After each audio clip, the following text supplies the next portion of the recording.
July August গণ অভ্যুত্থানে ছাত্র জনতার ব্যাপক বিক্ষোভের মুখে গত ৫ আগস্ট পদত্যাগ করে ভারতে পালিয়ে যান সাবেক প্রধানমন্ত্রী শেখ হাসিনা। আওয়ামী লীগ সরকারের পতনের পর একের পর এক বের হয়ে আসছে তাদের স্বৈরাচারী সরকারের গুম, বিচার বহির্ভূত হত্যাকাণ্ড সহ মানবাধিকার লঙ্ঘনের ভয়াবহ চিত্র। এবার একটি তদন্তে দেখা গেছে ক্ষমতাচ্যুত সাবেক সরকারের আমলে অন্যান্য মানুষের সঙ্গে শিশুদেরও গোপন কারাগারে আটক রাখা হতো।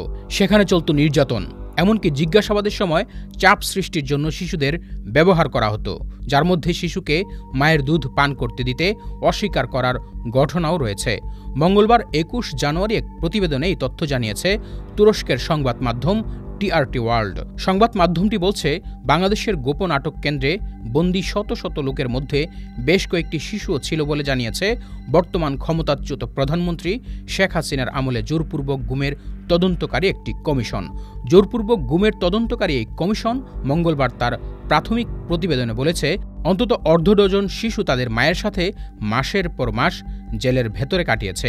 আটক রাখার সময় জিজ্ঞাসাবাদের জন্য শিশুদের লিভারেজ হিসেবে, অর্থাৎ মানসিক চাপ সৃষ্টির মাধ্যম হিসেবে ব্যবহার করা হয়েছিল, যার মধ্যে তাদের দুধ পান করতে দিতে অস্বীকার করার ঘটনাও রয়েছে।